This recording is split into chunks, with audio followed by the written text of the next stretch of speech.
Alors ça, pour une surprise, c'est une surprise. Le retour du multiplex. Évidemment, on va en parler, mais je devais en parler. Franchement, le week-end Ligue 1 qu'on a eu, il était fabuleux. Et voilà, je sais que la Ligue 1, beaucoup la critiquent et tout, parfois juste titre ou quoi, mais et on est dur, ok. C'est peut-être pas tactiquement le plus fun, etc. Peut-être qu'il n'y a pas le plus de spectacle ni rien, mais il y a du suspense, il y a du haut niveau. Moi, j'ai vraiment vu des matchs de haut niveau. Et voilà, je vais en parler tranquillement, on va en parler. N'hésitez pas à me donner votre avis, évidemment, même si vous êtes supporter d'un de ces clubs-là, tranquillement. Je vous souhaite une excellente semaine. Prenez soin de vous, installez-vous bien. Et on est parti directement. Moi, je vais bien, je vous remercie, mes chers camarades. Avant ça, on va parler du multiplex. Je voulais juste vous dire quelque chose si jamais vous avez un peu la flemme ou quoi. J'ai fait des vidéos ce week-end sur bon, Monaco PSG, évidemment, j'en ai parlé, mais j'ai également parlé du Trophée des Champions. J'ai parlé rapidement de Nice-Rennes, peut-être qu'on en reviendra rapidement. Lyon-Montpellier, le débrief est également disponible. J'ai parlé de Marseille-Le Havre. Et je crois que non, le reste, j'en ai pas parlé, on va en parler aujourd'hui parce qu'il y a eu de quoi, sincèrement. Mais voilà, la news, alors vraiment, tu sens quand même que DAZN veulent récupérer des abonnés ou quoi. Et c'est tellement, en vrai, c'est tellement dommage. Je vous jure, c'est tellement dommage. C'est même pas on a une haine ou quoi envers DAZN ou quoi. C'est simplement que le prix initial était absolument aberrant. C'est une vérité. Et pourquoi, par exemple, le multiplex a été supprimé? Pourquoi, franchement, on est en janvier, tu mets le multiplex que maintenant, c'est terrible. Alors voilà, évidemment, ceci coïncide avec cette offre de 69 €. On en a fait une vidéo, j'ai fait un sondage. Allez vous prendre cette offre de 69 €. Honnêtement, il y a eu 150 commentaires, un peu plus. Je pense qu'il y a eu 2 commentaires où quelqu'un m'a dit oui, pour vous dire à quel point personne ne va prendre ce pass. C'est tellement dommage, mais ouais, c'est un bel argument. Purée, la Ligue 1, c'est également le multiplex. On se souvient des multiplex légendaires, même en fin de saison le sauvetage de Toulouse, Pascal Duprat, machin et tout, c'est incroyable. Bon, on verra bien, mais en tout cas, voilà, ça se présentera comme ça. Multiplex à partir du 12 janvier à 16h45. Donc, pour les matchs qui arriveront le 12 janvier, ce seront. Alors, ce qui est assez particulier, c'est que Le Havre-Lens a lieu le dimanche à 15h. Et après, tu as Montpellier-Angers et Toulouse-Strasbourg. Donc, est-ce que tu aurais un multiplex de 2 équipes? Vous voyez, ça aussi, c'est bizarre. Les diffusions pour la Ligue 1 m'échappent un petit peu. Honnêtement, voilà, c'est pourquoi on a vendredi un match à 19h, match à 21h, voilà. C'est particulier. Pourquoi on a 2 matchs seulement par multiplex? Enfin, franchement, je pense que c'est totalement possible de faire 3 matchs, voire 4 matchs par semaine en multiplex, au moins 3 franchement. Bon, bah, écoutez, pour l'instant, c'est un multiplex de 2 matchs en tout cas. Si vous prenez l'abonnement DAZN, vous aurez tranquillement Montpellier-Angers et Toulouse-Strasbourg en même temps. Bon, bah, écoutez, je pense que voilà, Angers-Auxerre ici, Reims-Le Havre, c'est j'aimerais qu'il y ait, plus de matchs, ça c'est très, très clair. Par contre, voilà, pourquoi ça arrive que maintenant? On ne sait pas qu'est-ce qui se passe sincèrement à DAZN, on ne sait pas à quel point les chiffres sont bons, même si clairement je pense pas qu'ils sont très, très bons, hein. Mais le coût 69 € pour tous les matchs, into le multiplex revient. Voilà, même si on sait qu'il y a eu des problèmes de diffusion de DAZN encore ce week-end, certains avaient des problèmes de son, certains avaient des problèmes d'image, une qualité médiocre et tout, donc bon, on verra si le service s'améliore d'ici là. Mais voilà, je voulais avoir ce petit mot pour le multiplex de retour et ça, c'est quand même une belle nouvelle. Bref, parlons un peu, des matchs qu'il y a eu en Ligue 1, donc c'est vraiment, très, très, très, très beau week-end sincèrement. Avant tout, point sur le classement, parce que ça a bougé et c'est ça qui est intéressant. Il y a eu, je crois, un seul match nul ce week-end entre Lille et Nantes, mais sinon, il y a eu que des victoires ou des défaites du coup. Et le classement en tant que tel, les bonnes opérations, c'est clairement Marseille qui fait une très très bonne opération sur Monaco, sur Lille qui n'ont pas gagné, et Lyon qui a failli se faire peur. Nice aurait pu faire une très très bonne opération au final. Nice était quatrième, je crois. Ils sont tombés sixième à cause de ça, ou plutôt cinquième. Mais sinon, voilà, c'est très très très très serré, hein. Comme on peut le voir, Marseille, ils ont +3 sur Monaco. Ça devrait à peu près le faire, mais regardez un petit peu entre Monaco et Nice, il y a seulement 3 points. La course à l'Europe, sincèrement, elle va être extrêmement excitante cette saison. Évidemment, on a le PSG qui est bien, bien premier. Ça, on a à peu près l'habitude, mais c'est bien, il fallait revenir à haut niveau, etc. C'est beaucoup, beaucoup de belles choses. On a quand même une course à l'Europe, on va en parler, entre Lens et Toulouse, bah, qui vont un peu jouer les troubles faibles, parce que voilà, on parle beaucoup de Marseille, Monaco, Lille, Lyon, Nice pour l'Europe, mais Lens et Toulouse, ils sont là. Et on va parler notamment de Toulouse après, parce que cette équipe, elle est spéciale. Sincèrement, donc Auxerre qui aura perdu un peu le ventre mou ici. On a Brest qui quand même n'est pas avec, Rennes et tout, avec des points un peu en moins. Et on a quand même, voilà, une course au maintien qui est très, très excitante. Alors pour Montpellier, c'est catastrophique, c'est terrible pour eux. On va en reparler un petit peu si vous voulez. Mais dommage, j'en ai fait une vidéo, n'hésitez pas à aller la voir. J'évoquais que Montpellier, c'était vraiment, vraiment très, très dommageable par rapport à ce qu'ils sont montrés. Le Havre, c'est quand même compliqué, mais sinon ça va être très serré entre Rennes, j'espère quand même qu'ils vont remonter, c'est pas normal de voir Rennes ici. Angers, saint et Nantes, vraisemblablement, on verra un petit peu comment ça va évoluer, mais le 16e sera Angers, saint ou Nantes, en tout cas sur la dynamique de l'instant. Nous verrons bien ce qu'il en sera. Et je vous propose de commencer pardon, avec ce petit Saint-Reims. Bah voilà, franchement, ça fait plaisir pour saint bon commun pour Reims, mais saint avait du mal hein, ces derniers temps. Beaucoup, beaucoup de défaites à la suite. La dernière victoire, c'était contre Montpellier. Il y a même eu une défaite lors du derby. Parfois des grosses claques, 5-0, 4-0 et tout. Et voilà, saint respire un petit peu. Ouf, on souffle. Et en fait, c'est ça qui, je trouve intéressant dans cette Ligue 1-là, c'est que, entre guillemets, il n'y a pas de mauvaises équipes. Ce que j'entends par là, c'est que oui, il y a les équipes plus faibles. Saint est évidemment une des équipes les plus faibles de Ligue 1, mais elle a de la qualité. Et Saint-Etienne, on a déjà vu largement, largement en Ligue 1 des équipes qui étaient bien, bien mauvaises. Saint-Etienne a gagné 5 fois cette saison. 5 fois cette saison, sur 16 matchs. Je rappelle quand même qu'on a déjà eu des Dijon, des Toulouse, des Guingamp qui, en 13-14 matchs, n'avaient même pas gagné 2 fois. Vous voyez ce que je veux dire? Donc, on n'est vraiment pas sur ce genre de truc. Ce qui est cool, c'est que saint pour moi, a toujours cette qualité offensive. Elle est offensivement une équipe qui peut faire des belles choses, mais en fait, le truc, c'est que si Saint-Etienne est capable de battre Reims 3-1 et de se faire complètement exploser, même par Nice 1-8-0 ou quoi, ça prouve une chose, mentalement, ça va pas. C'est surtout un problème mental pour moi qu'à Montpellier, malgré le fait que c'est un effectif qui est limité, certes. Défensivement, bon, c'est clairement pas l'équipe la plus rassurante et tout, même si voilà, il y a des joueurs qui peuvent faire le taf. Bon, l'Arseneur, il a pu faire des arrêts et tout, mais mentalement. Et en vrai de vrai, je suis très, très intéressé par, monsieur Horneland, donc là qui arrive, coach, norvégien. Mine de rien, bon, il peut apporter ça. Moi, je pense vraiment que ce genre de coach, ils arrivent pour essayer de stabiliser le vestiaire. Le groupe tranquillisé, on apporte aussi notre petit projet de jeu, on verra bien ce que ça va donner, mais de la sérénité et c'est ce qu'il faut. Quand tu joues le maintien, il faut du calme, il faut de la tranquillité et voilà, c'est super intéressant. Alors il y a notamment eu, magnifique, magnifique, magnifique but, de Stassin, je crois. Franchement, il a fait fermer un peu des bouches, je crois que c'est un but ou une passe, mais je crois que c'est un but absolument magnifique. Évidemment pour, Reims, c'est beaucoup plus compliqué. Je suis un peu déçu de Reims parce qu'en fait, cette équipe est capable de très, très, très bonnes choses, mais ça va finir au milieu de tableau, hein, cette saison en Ligue 1.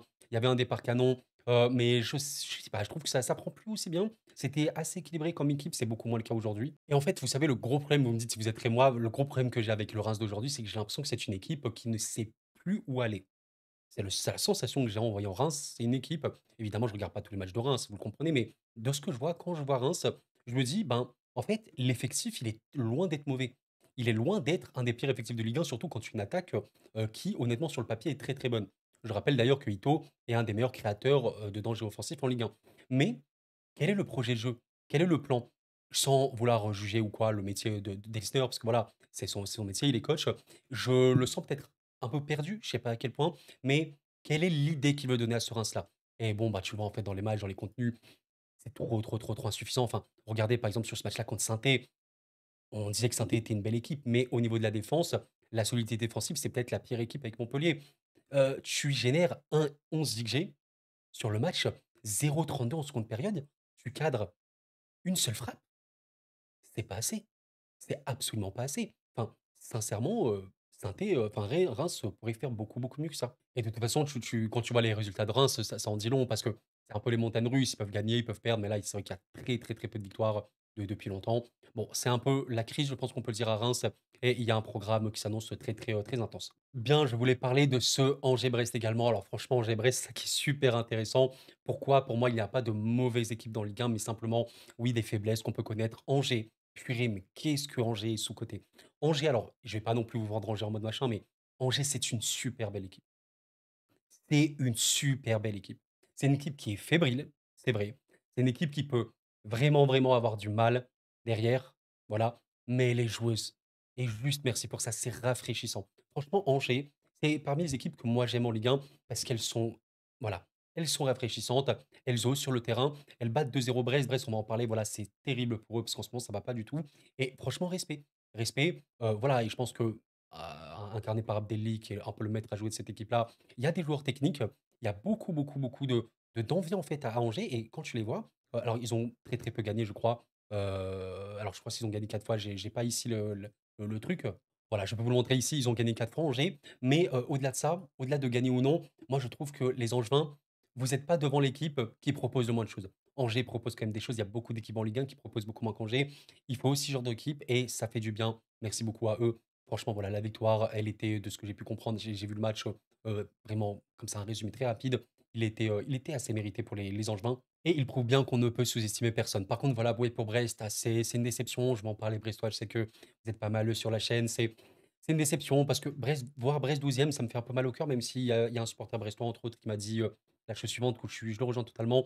Tu sais, Coro, je pense pas qu'il faut avoir trop d'attentes sur Brest vis-à-vis de la saison dernière. Même si évidemment ça pourrait être mieux, c'est ce qu'il me disait. Et globalement, je suis assez d'accord. Je pense que voilà, les Brestois, en temps normal, une 12e place, 9 points ou quoi, à ce rythme-là de la saison, voilà, ils sont pas non plus choqués ni rien. Mais en fait, moi, ma déception côté Brest, c'est que si nous regardons juste les effectifs, Brest a un très très bel effectif de Ligue 1. C'est pas le meilleur, mais c'est pas du tout le pire. Pour moi, il fait partie environ du milieu de Ligue 1. Quand tu as des Del Castillo, Camara, même Magnetti ou quoi, etc., ces joueurs-là sont forts. Chardonnay, il a fait notamment un match énorme contre le Barça. Bizot, le gardien peut être très bon, mais par contre, mentalement, eh oui, on l'évoque, on va toujours l'évoquer pour beaucoup d'équipes, mais est-ce que vous trouvez que Brest mentalement est bien en Ligue 1?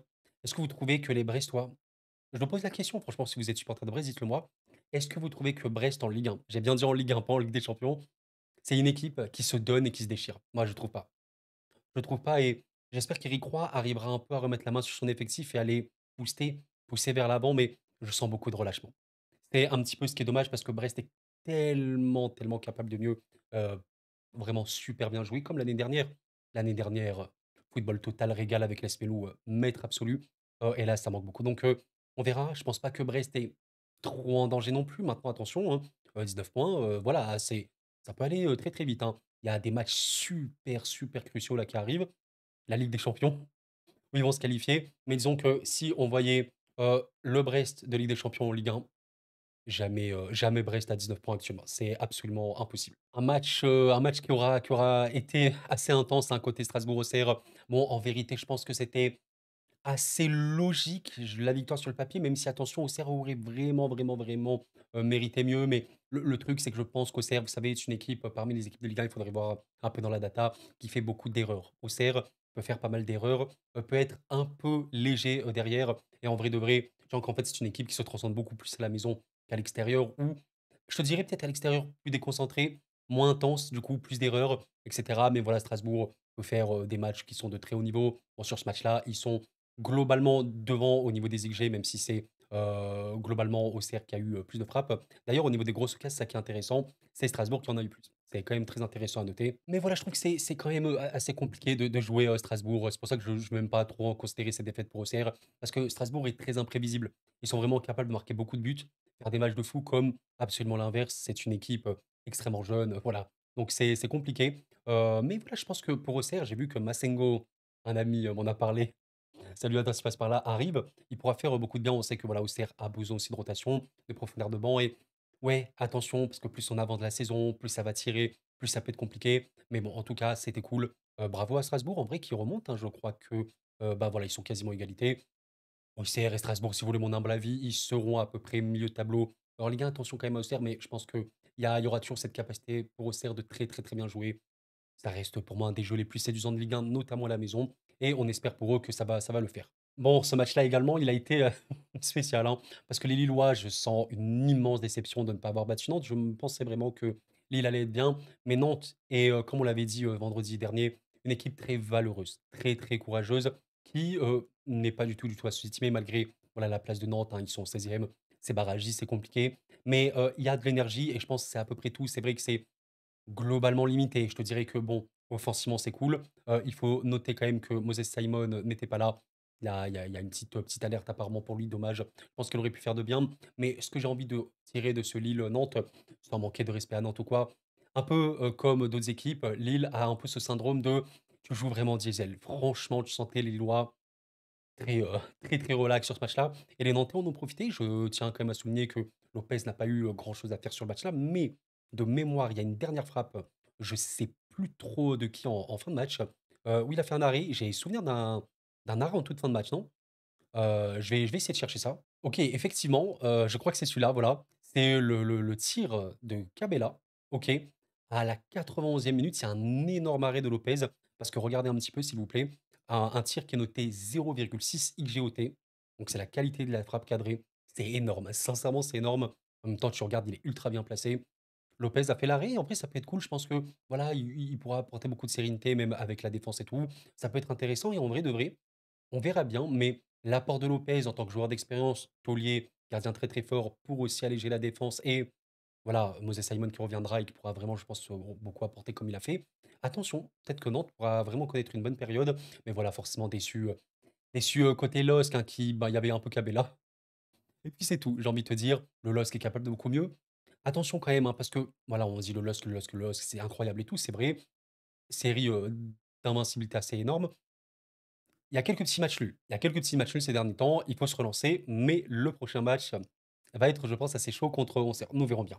Alors, j'ai déjà parlé de OGC Nice Rennes. Je vous invite à aller voir la vidéo. Pourquoi j'en reparle? Parce que j'ai pas beaucoup parlé de Rennes. Je vais en venir dans cette vidéo. Je vous invite, les Niçois, si vous m'écoutez, à aller voir l'autre vidéo. Elle est disponible sur la chaîne. Elle est sortie, bah, je crois, samedi ou je sais pas quoi. N'hésitez pas à aller la voir. Ce que je voulais dire sur Rennes, c'est que globalement, il y avait quand même de belles choses. Ça, c'est un match pour le coup que j'ai vu. Il y avait de belles choses, mais ce qui est compliqué, c'est que ton gardien te met très, très mal. C'est vraiment ton gardien qui te met mal.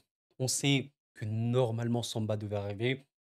Je sais pas à quel point le transfert est bloqué ou quoi, mais il faut absolument que Rennes fasse Samba. Pourquoi pas même, je te dirais un autre central. Ça serait bien parce que pour moi, Rennes n'aura pas trop de problèmes à être une équipe qui peut être dangereuse offensivement. On l'a vu notamment tout début de saison contre Lyon. Il y a des bons joueurs de foot offensivement. Blas, Kalimundo, il peut être très critiqué, mais il peut apporter honnêtement. Grönbeck, il faut absolument qu'il se relance. Il peut être très, très, très, très, très bon. Mais il faut que derrière, ça assure. Et un Samba, qui est un taulier honnêtement de la Ligue 1, il connaît très, très bien le championnat. Il est très, très, très fort. Un mec central qui est chaud, ça peut totalement le faire pour Rennes. Voilà, je voulais quand même l'évoquer. Motif d'espoir, mais il faut se relancer. Il faut se relancer pour les Rennais. Tu ne peux pas être à 17 points et à la 13e place. Il faut arrêter ce sketch. Donc on va espérer quand même que Rennes se relance. Moi, je vous avoue que j'aime beaucoup cette équipe. Et il y a des échéances vénères, hein. Comme on dit, ouh là là, il y a des matchs assez chauds pour Rennes bientôt, donc nous verrons bien. Et enfin, le meilleur pour la fin. Effectivement, je pense vraiment que c'était, bon, parmi les matchs dont je n'ai pas parlé, le match le plus intéressant parce qu'il est extrêmement crucial au niveau du classement. Lens était vraiment bien pour la course à l'Europe. Mais avec cette défaite, regardez un petit peu, Toulouse et Lens sont à égalité de points. Et oui, il faut le considérer totalement. Et c'est pour ça que je dis, je crois que je l'ai répété dans pas mal de vidéos Ligue 1 ces derniers temps. Mais Toulouse est sans nul doute l'équipe la plus sous-cotée de Ligue 1. Parce que Toulouse joue totalement l'Europe. Maintenant, c'est très très clair. J'étais pas pessimiste, mais j'étais un peu sur ma retenue en début de saison. Je voyais une saison où Toulouse finissait milieu bas de tableau. Mais en vérité, beaucoup beaucoup de belles choses, notamment sur l'aspect défensif que j'ai clairement sous-estimé. Ils sont excellents. Mais Toulouse lance 24 points. C'est 3 points de moins que Nice. 4 seulement de moins que Lille et Lyon. Attention aux 2 équipes, évidemment Lens peut se relancer, même si je trouve que c'est un peu compliqué en interne, je sais pas trop comment ça se passe financièrement, ça doit dégraisser. Si tu perds Samba, Kusanov, j'ai un peu peur pour Lens. J'ai très, très peur même pour Lens, on verra bien. Bon, pas la Ligue 2, mais ça peut tomber. Par contre, Toulouse, et voilà pourquoi je voulais en parler. J'ai fait cette vidéo, notamment pour parler de ce match-là, parce que c'est un peu tout ce que représentent Lens et Toulouse. Des équipes qui peuvent être fortes, très, très solides, mais qui vont pêcher au niveau de la finition et côté Lens de la dangerosité. Parce que Lens, avec tout le respect que j'ai pour cette équipe n'est pas assez dangereuse. Lens n'est pas une équipe dangereuse en Ligue 1. C'est très solide, mais il y a pas en fait, ce buteur et même cette animation qui te fait alors tu peux avoir quand même cette animation, mais il faut ce tranchant-là. Et en fait, Nzola, Fulgini, Sotoka, machin, Zaroury. En fait, Zaroury notamment un des joueurs à suivre de Lens, c'est des bons joueurs de football. Mais c'est qui marque dans cette équipe? C'est pas possible d'être aussi inoffensif devant. Alors que tu peux cadrer, tu peux enchaîner les frappes cadrées, mais tu cadres souvent vers les gardiens. D'ailleurs, voilà, Rest aura fait un arrêt sur ce match-là. Bon, bah, c'est la seule frappe cadrée de de de Nantes, pardon, de Lens. Ça en dit, je pense, très, très long. Et en fait, Toulouse, c'est aussi un peu ce délire-là, mais dans le sens inverse. En fait, Toulouse, au niveau de la génération d'occasions, on a connu largement pire. Mais vraiment, vraiment pire. C'est pas parmi les équipes qui génèrent le moins d'occasions en Ligue 1 Toulouse. Mais un peu comme Lens, Lens peut se générer beaucoup d'occasions et énormément rater. J'avais dit que vendredi, Lens était la troisième équipe de Ligue 1 avec le plus d'occasions ratées. Toulouse est la première, pour vous dire un petit peu. C'est un truc de fou. Mais Toulouse est plus dangereux. Ça, c'est une vérité. Il y a plus au potentiel offensif certains où ils peuvent marquer. Abouklal est parmi les 5 joueurs, je pense, de Ligue 1. Pardon, je peux plus parler, je suis un peu fatigué, je suis désolé, il est minuit passé largement. Abouklal, c'est très, très bien généré des occasions. Il a beaucoup raté, mais il marque le plus et là, je sais, pas à quel point voilà, bon 6 buts, franchement voilà, pour un joueur de Ligue 1 et tout, c'est bien, c'est cool et dites-vous qu'il aurait pu être beaucoup, beaucoup, beaucoup plus haut et il y a pas ça à Lens. Il y a pas ça à Lens. À Toulouse, il y a ça. Honnêtement, c'est une équipe qui est super, super solide. Il y a une défense qui il marche très, très bien. Sidibé est revenu à un très, très bon niveau. Il y a d'autres joueurs dans cette équipe de haut niveau, notamment Donum. C'est cool. Toulouse revient à un très, très bon niveau et j'ai même pas évoqué des mecs comme Gbo, des grands espoirs de cette équipe. Ça avance doucement mais sûrement. Honnêtement, le petit, Martinez, on n'en reparle pas beaucoup de son équipe, mais attention, je pense vraiment que, vous voyez les petites surprises de Ligue 1 qu'on n'attendait pas forcément en début de saison, et ben, tu me dis: «Allez, Toulouse, 6e de Ligue 1», par exemple, fin de saison, c'est totalement faisable. Honnêtement, le Toulouse que tu vois actuellement, c'est totalement faisable parce que même si tu pas l'équipe qui marque le plus de buts, sois solide déjà de 1. Toulouse est extrêmement solide. C'est une équipe qui se concède quasiment rien. Très honnêtement, bah, je vais essayer de vous le remontrer. Bah, soyons, soyons très, très clairs là-dessus. Regardez un petit peu la stat à droite qui s'appelle les XGA, les occasions que tu concèdes. Oui, c'est Toulouse qui concède le moins d'occasions avec Monaco, quasiment égalité. C'est pour vous dire un petit peu le truc, alors que Toulouse, bah, c'est pas aussi flamboyant sur le papier que Monaco ou PSG. Donc reste solide. Reste solide et essaie d'avoir un peu la finition devant, tu vas gagner des points. C'est clair, net et précis et au vrai de vrai, Toulouse aurait pu être largement plus haut, avec simplement plus de réussite. C'est ça qui est fou. Ils ont 24 points aujourd'hui, mais franchement, je suis sûr et certain qu'avec plus de réussite sans, surperformer ni rien, juste arrêter de trop rater et de trop subir, de trop rater même par Brest qui est vraiment bien revenu, ben, Toulouse tu me dis qu'ils sont, 4e ou quoi, c'est vraiment possible parce qu'ils sont qu'à 4 points et ils auraient largement pu avoir 4 points parmi les matchs qu'ils ont ratés. Pour, vous indiquer, la série, toulousaine et vraiment j'insiste là-dessus, je fais une petite propagande, vous m'excuserez, pour, voilà, vraiment ne sous-cotons pas cette équipe. Il y a eu les défaites toulousaines, c'est quoi? C'est, Brest, Lyon, notamment Lille en début de saison. Il y a eu PSG, Monaco, donc en gros les meilleures équipes de Ligue 1. Mais sinon, c'est que des victoires, que des victoires, que des victoires, que des victoires et ça, c'est intéressant et justement les matchs qu'ils n'ont pas gagnés certains matchs, ils les auraient pu simplement si Abouklal avait été plus décisive et si Reiss n'avait pas eu les gants qui glissent. Tout simplement. Voilà un petit peu Toulouse ce que c'est. Donc voilà, pour conclure, peut-être un peu inquiet pour Lens parce que ouais, il y a des résultats un peu disparates, un peu décevants. Oui, ça peut toujours chercher des bons résultats, mais je suis en fait, il faut un buteur et le fait de perdre Koussanov plus Samba potentiellement, c'est un peu chaud pour eux. On verra bien les gars, on verra bien. Et bah, écoutez, je pense qu'on arrive à la fin. Alors je suis désolé, j'étais un peu fatigué là sur la fin. Il est, 1 heure du mat, alors je m'exprime. Merci d'avoir suivi la vidéo. Prenez soin de vous sincèrement. Pensez au like comme d'habitude et on se retrouve vendredi pour parler du reste et voilà quoi, j'aime beaucoup, beaucoup cette Ligue 1 là. Il y a vraiment eu, beaucoup de changements on va dire sur ce week-end-là. C'est trop intéressant de voir Angers, 14e ici, Saint-Étienne, qui était vraiment un peu condamné, vers remonter et tout. Le Havre et Montpellier, voilà, c'est évidemment très, très dur, très, très dur pour lui, on verra bien. Attention à la course à l'Europe, Toulouse, les gros, gros troubles faits, hein, pour les équipes en haut. Lens également qui, peut être un peu inquiet et nous verrons bien le reste. Bref, merci d'avoir suivi la vidéo les amis, c'était cool, prenez soin de vous et la paix sur vous.